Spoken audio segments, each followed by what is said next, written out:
Halo jemaat terkasih, saya percaya kabarnya semua di akhir tahun ini baik-baik saja. Wow, ini udah bulan Desember ya, tanpa terasa kita udah masuk di bulan terakhir tahun ini dan bulan Desember itu selalu adalah bulan yang sangat istimewa. Karena kita merayakan hari Natal, hari kedatangan Tuhan di muka bumi ini untuk menebus kita. Bulan Desember itu selalu suasananya beda banget, rasanya tuh istimewa banget. Dan itu memberikan kesenangan buat kita semua. Nah hari ini saya ingin membagikan kebenaran firman Tuhan tentang bagaimana Tuhan datang ke muka bumi ini. Ternyata ia memberikan kepada kita sebuah kekayaan hati. Judul khotbahnya adalah kaya hati. Yang mau kaya hati, mari kita tundukkan kepala kita satu hati dalam doa terlebih dahulu. Tuhan Yesus, terima kasih untuk pemeliharaanmu, terima kasih untuk kebaikanmu, terima kasih untuk kelahiranmu ke muka bumi ini. Untuk itu Tuhan, kami percaya kalau saat ini kami akan mendengar kebenaran firman Tuhan. Karena Tuhan mau kami memperkaya hati kami sesuai dengan keinginannya Tuhan. Berbicaralah ya Tuhan secara pribadi kepada setiap kami siap diberkati di dalam nama Tuhan Yesus Kristus. Amin.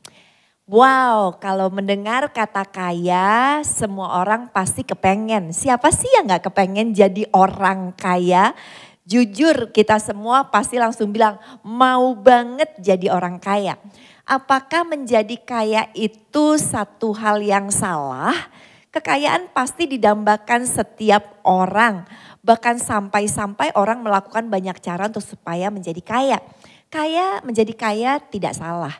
Menjadi orang yang punya uang banyak enggak salah, enggak dosa. Tetapi yang berdosa adalah ketika kita sudah mulai bergeser dari cinta kepada Tuhan menjadi cinta kepada uang kita.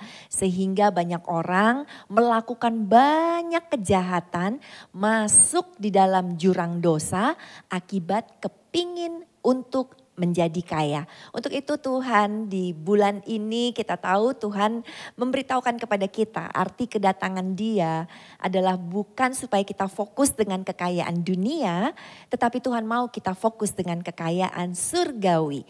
Kita akan baca ya sama-sama di dalam Matius 6 ayat 19 sampai dengan 21. Janganlah kamu mengumpulkan harta di bumi. Di bumi ngengat dan karat merusakkannya dan pencuri membongkar serta mencurinya. Tetapi kumpulkanlah bagimu harta di sorga. Di sorga ngengat dan karat tidak merusakkannya dan pencuri tidak membongkar serta mencurinya. Karena di mana hartamu berada, di situ juga hatimu berada. Udah jelas banget ayat ini mengajarkan kita bahwa kita jangan kumpulin harta di muka bumi ini. Kenapa? Karena kita akan tinggalkan semuanya. Orang kaya bisa tiba-tiba jatuh miskin. Pada saat orang kaya dia sampai tua kaya, tapi waktu dia mati pun dia tidak bisa membawa hartanya ke surga.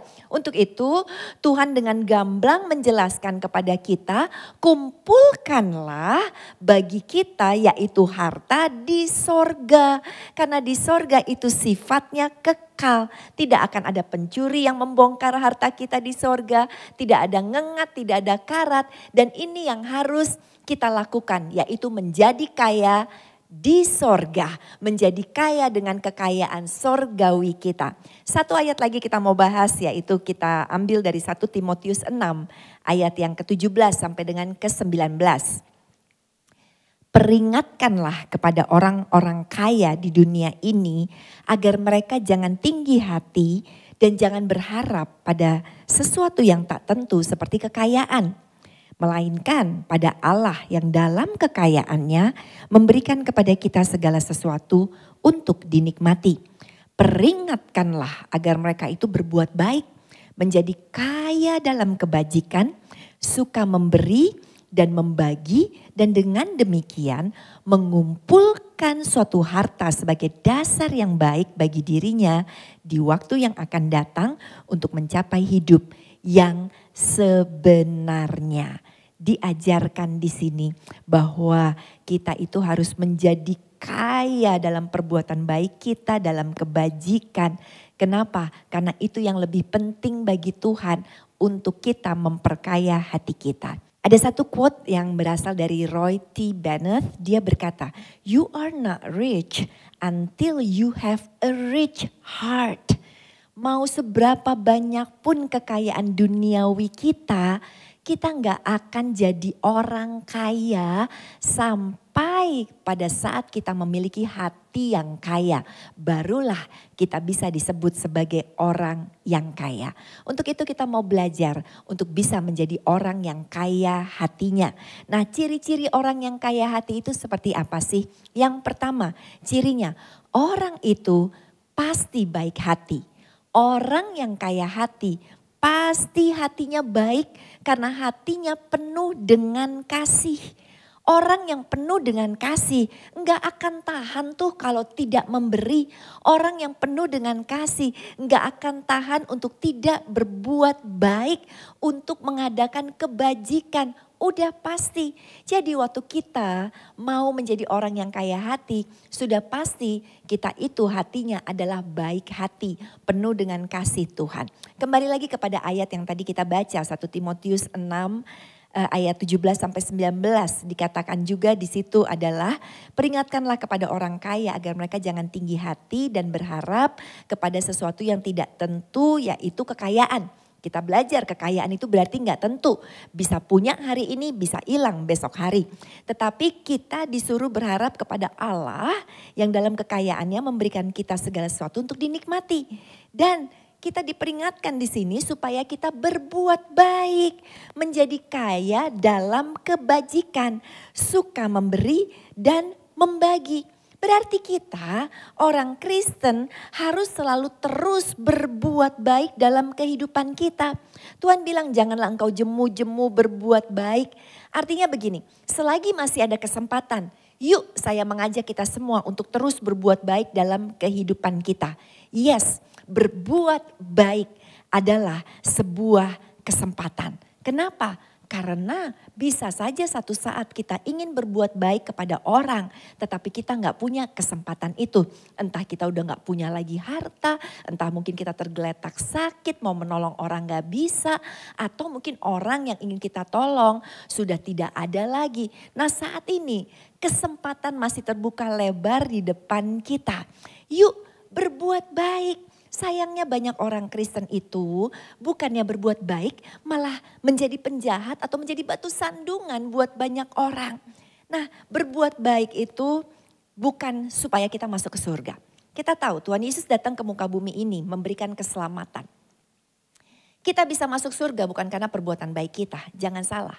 Jangan kita lalu terus berbuat baik, berharap aku berbuat baik supaya aku masuk surga. Satu kali saya melewati sebuah pertokoan dan kemudian di depan pertokoan itu sedang diadakan satu donasi dan orang di sana yang ingin memberikan donasi bisa datang ke meja tersebut. Tapi orang yang melayani di meja itu ketika menawarkan kepada orang-orang dia berkata, "Ayo berbuat baik, ayo donasi supaya masuk surga." Wah, saya tahu banyak orang akhirnya tergerak karena kepengen masuk surga dan mau menyumbang untuk bisa masuk surga. Saya katakan no, kita masuk surga itu anugerah dari Tuhan. Kita masuk surga karena kita terima Yesus sebagai Tuhan dan Juru Selamat dalam kehidupan kita. Kita masuk surga bukan karena perbuatan baik kita. Karena kita tahu mau berbuat baik sebanyak apapun juga enggak bisa untuk menyamai kesalahan dan dosa-dosa kita.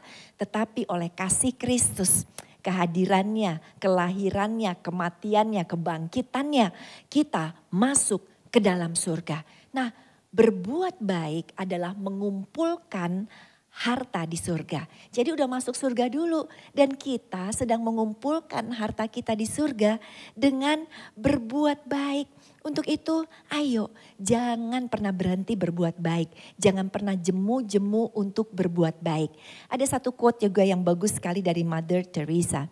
Dia berkata demikian. If you cannot feed 100 people, then feed just one. Kalau Anda tidak bisa memberi makan kepada 100 orang, beri makan satu aja. Artinya berbuat baik tidak harus dalam jumlah yang besar. Berbuat baik tidak harus megah-megahan, Tetapi apapun yang bisa kita lakukan dalam jumlah yang kecil sekalipun, itu adalah perbuatan baik kita. Perbuatan baik bukan bicara sekedar juga memberikan harta atau bantuan. Tetapi berbuat baik juga bicara tentang jangan membalas kejahatan dengan kejahatan. Banyak wanita-wanita yang sering sharing sama saya. Lalu dia berkata, banyak wanita-wanita yang juga cerita bilang gini, saya tuh udah berbuat baik loh sama suami saya. Tapi kenyataannya balesannya dia malah nusuk saya dari belakang. Dulu waktu suami saya belum berhasil, saya dampingin dia sampai dia berhasil. Sekarang dia udah kaya, dia malah menghancurkan hidup saya.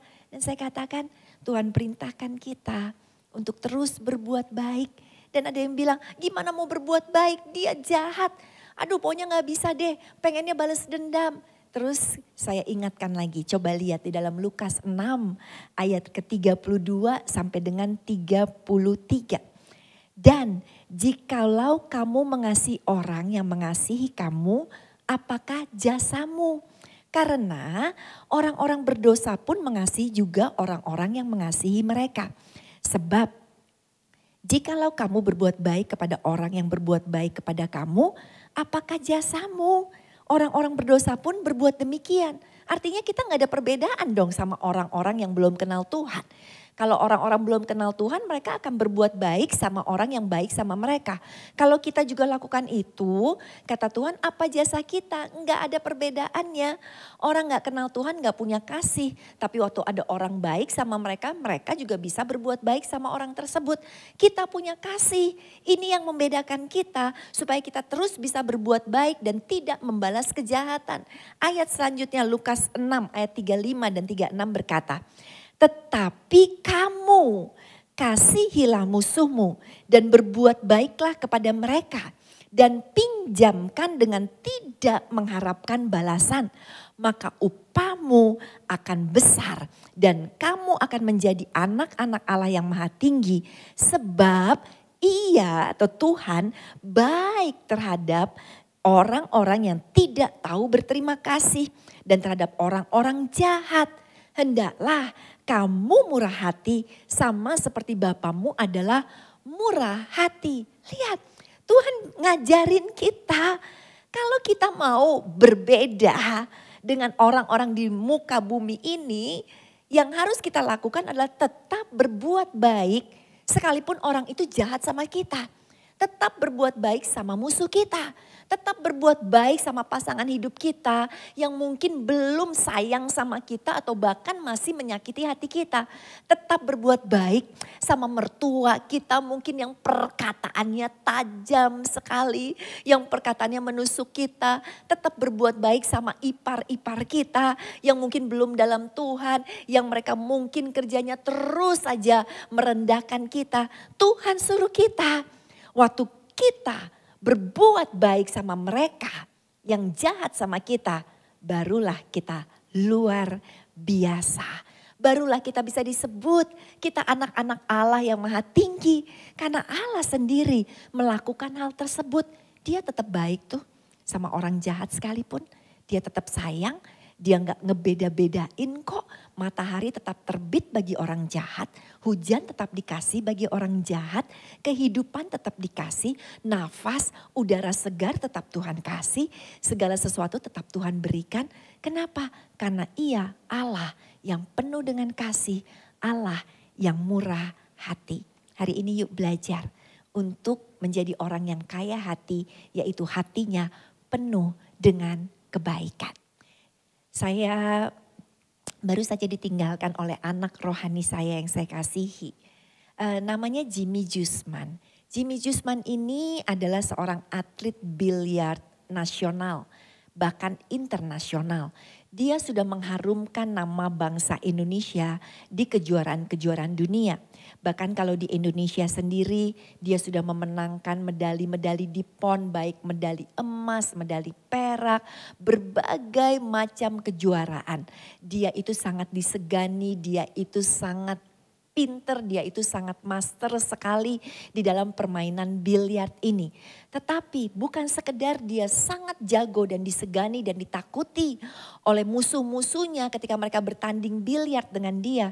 Tetapi ia merupakan salah satu orang yang saya kenal yang paling baik hatinya. Setelah beliau mendirikan sebuah tempat bermain biliar, dia banyak memberikan kebaikan. Yang dia lakukan apa? Kalau orang ingin belajar dengan dia, silakan datang ke tempat biliarnya dia. Dia dengan suka hati, dengan tanpa bayaran, dia mengajarkan anak-anak muda untuk bisa bermain biliar dengan baik. Dan bukan itu aja, dia juga di toko biliarnya, dia juga di tempat permainan biliarnya ada toko yang menjual barang-barang biliar. Dan satu kali ada seorang temannya berkata akan membantu menjualkan. Oke, kata dia. Lalu kemudian dia tanya setelah ketemu lagi, gimana udah laku belum barang yang waktu itu kamu mau jualkan. Dan temannya bilang, aduh sorry udah laku tetapi uangnya udah gak ada. Loh kenapa? Karena uangnya dipakai untuk istri saya berobat, istri saya sakit. Dan yang luar biasa, seorang Jimmy Jusman gak marah. Lalu bahkan yang dia lakukan, dia keluarkan lagi dompet dari kantong dia. Dan kemudian dia kasih uang yang ada di dompetnya kepada orang tersebut dan berkata, nih bantu lagi deh, saya bantu lagi supaya istri kamu bisa berobat. Dan teman-teman yang lain yang melihat terheran-heran berkata, Jimmy, are you okay? Dia udah pakai uang kamu, dia gak kembaliin uang kamu, bahkan malah kamu kasih. Tapi dia berkata, it's okay gak apa-apa. Ya kan, dia lebih butuh dari saya kok, saya masih baik-baik aja, dia pasti butuh sekali. Dan begitu banyak ketika teman-temannya bersaksi, memberikan kesaksian karena seorang Jimmy Jusman baru Tuhan panggil. Dan di rumah duka yang hadir teman-temannya dan salah satu temannya berkata, di tempat ini di rumah duka bisa dikatakan mayoritas yang datang itu pernah merasakan pertolongan dari seorang Jimmy Jusman. Orang yang sangat baik hati. Orang yang kalau dia punya sesuatu dan ada temannya ingin pinjam uang, dia selalu katakan, saya gak pernah mau pinjemin uang. Saya kalau ada saya kasih. Kenapa? Karena banyak orang minjem uang, akhirnya janjinya palsu, gak bisa ngembaliin. Jadi ya udah kalau ada saya kasih aja, gak usah pikirin untuk mengembalikannya. Dan kalau kita baca ayat yang tadi, wow waktu kita memberikan pinjaman kepada orang jangan mengharapkan balasan. Jimmy Jusman sudah menjadi orang yang sangat kaya hatinya karena sangat baik hatinya. Mari kita semua masih diberikan kesempatan oleh Tuhan untuk menjadi orang-orang yang kaya hati. Pertama-tama tadi kita belajar, ayo menjadi orang yang penuh dengan kebaikan hati. Yang kedua, yang terakhir. Apa yang lagi supaya kita kaya hati cirinya adalah rendah hati. Kita jangan sombong. Tuhan mau kita untuk merendahkan hati kita. 1 Timotius 6 ayat 17 berkata, tadi kita udah baca ayat ini. Peringatkanlah kepada orang-orang kaya di dunia ini agar mereka jangan tinggi hati. Tinggi hati sama dengan sombong. Tahukah kita Tuhan kita itu adalah Tuhan yang gak sombong. Dia adalah VIP. Dia itu pemilik langit, bumi, segala isinya itu miliknya dia. Tetapi dia tidak pernah merasa dirinya adalah seorang yang very important person. Tuhan gak pernah merasa dia adalah seorang yang VIP.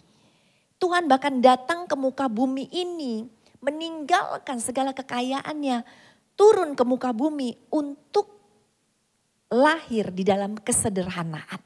Tapi banyak kita senang kalau jadi VIP. Banyak kita maunya itu harus selalu nomor 1. Maunya itu selalu pamer. Maunya itu selalu kasih lihat orang kehebatan kita. Bahkan banyak orang sombong itu merasa dia sangat penting sekali. Dia harus mendapatkan pelayanan yang terbaik. Harus dinomorsatukan, harus dihormati. Seperti gila hormat. Merasa lebih kaya, merasa lebih terkenal, lebih hebat dalam segala-galanya. Bahkan dia merasa orang-orang itu berhutang sama dia, yaitu hutang hormat. Jadi kalau ada orang yang gak hormati, mereka gak kasih hormat, dia ngerasa orang itu ngutang sama dia dan harus bayar. Kita gak pernah diajarkan Tuhan untuk menjadi seorang yang tinggi hati. Tuhan bilang kalau kita orang yang kaya, pasti hati kita penuh dengan kerendahan hati. Tuhan berkata demikian, Tuhan Yesus mengajarkan Lukas 14 ayat 7 sampai dengan 11. Ayat terakhir yang mau kita baca. Tuhan bilang begini ya, ayat terakhir untuk khotbah saya. Karena Yesus melihat bahwa tamu-tamu berusaha menduduki tempat-tempat kehormatan. Ia mengatakan perumpamaan ini kepada mereka. Kalau seorang mengundang engkau ke pesta perkawinan, janganlah duduk di tempat kehormatan. Sebab mungkin orang itu telah mengundang orang yang lebih terhormat daripadamu. Supaya orang itu yang mengundang engkau dan dia jangan datang dan berkata kepadamu, berilah tempat ini kepada orang itu. Lalu engkau dengan malu harus pergi duduk ke tempat yang paling rendah. Tetapi apabila engkau diundang, pergilah duduk di tempat yang paling rendah. Mungkin tuan rumah akan datang dan berkata kepadamu, sahabat, silakan duduk di depan. Dan dengan demikian engkau akan menerima hormat di depan mata semua tamu yang lain. Sebab barang siapa meninggikan diri, ia akan direndahkan. Dan barang siapa merendahkan diri, ia akan ditinggikan. Nah untuk itu, waktu kita bilang, Tuhan aku mau kaya hati, jadilah orang yang rendah hati. Tuhan bilang, jangan ingin ke tempat yang tinggi, bukankah air itu selalu mengalir ke tempat yang rendah. Tapi waktu kita merendahkan hati kita, justru disitulah air berkat Tuhan akan segera datang di dalam kehidupan kita. Jangan kita membanggakan diri kita. Segala sesuatu yang kita miliki, segala sesuatu yang kita peroleh, itu kan juga berasal daripada Tuhan. Jadi ayo rendahkan hati kita. Ayo biar kita berkata, Tuhan segala sesuatu yang aku peroleh adalah milik-Mu. Roma 11 ayat 37, sebab segala sesuatu adalah dari Dia, oleh Dia dan kepada Dia, bagi Dialah segala kemuliaan sampai selama-lamanya. Orang yang kaya hati ada orang yang berkata, to God be the glory. Biar nama Tuhan saja yang dipermuliakan. Amin. Mari kita satu hati di dalam doa. Tuhan Yesus, terima kasih Tuhan untuk pesan-Mu yang mengingatkan kami bahwa kami harus mengumpulkan harta kami di surga. Supaya kami fokus dengan kekayaan hati dan bukan dengan kekayaan dunia. Untuk itu Bapa, jadikanlah kami anak-anak-Mu yang penuh dengan kebaikan hati. Kami siap untuk memberi, kami siap untuk menabur kebaikan, kami siap mengampuni, kami siap untuk tidak membalas kejahatan dengan kejahatan, tetapi membalas kejahatan dengan kebaikan. Tuhan, kami juga hari ini belajar supaya kami menjadi orang yang kaya di hadapan Tuhan. Kami harus rendah hati. Tidak ada yang bisa kami sombongkan dari kehidupan kami. Tuhan saja pemilik dari segala sesuatunya tidak pernah sombong. Apalagi kami yang di hadapan Tuhan hanyalah seperti butiran debu saja. Segala hormat biar kami kembalikan lagi bagi kemuliaan nama Tuhan. Terima kasih Tuhan, kami mau terus bertambah kaya di hadapan Tuhan. Bertambah kaya dengan harta surgawi kami. Thank you Jesus. Hanya di dalam nama Yesus setiap kita yang sudah diberkati katakan amin. Tuhan memberkati. Puji Tuhan sampai dengan bulan Desember ini Tuhan udah pelihara kita dengan sangat baik sekali. Tuhan yang maha kaya terus memperkaya kehidupan kita. Walaupun mungkin kita dalam kehidupan yang sederhana penuh tantangan di tahun ini. Tetapi kita tahu kita punya kekayaan hati. Kaya hati adalah memberi. Dan sekarang diberikan kesempatan bagi kita juga untuk menabur di ladang Tuhan, untuk memberi persembahan kita sebagai tanda syukur kita, sebagai tanda terima kasih kita kepada Tuhan. Untuk itu bila mana saudara rindu untuk memberi, ada nomor di layar kaca ini dan kita mau memberi dengan sukacita. Mari kita berdoa. Tuhan terima kasih kalau kami diberikan kekayaan surgawi yang melebihi apapun juga. Dan saat ini juga kami siap untuk menabur di ladang Tuhan. Tuhan hamba berdoa Engkau yang akan melipat gandakan setiap kebaikan hati anak-anak-Mu. Terima kasih untuk hari Minggu ini Tuhan. Kami sudah diberkati lewat firman Tuhan dan berkat Tuhan menyertai setiap anak-anak-Mu dari sekarang sampai selama-lamanya. Amin.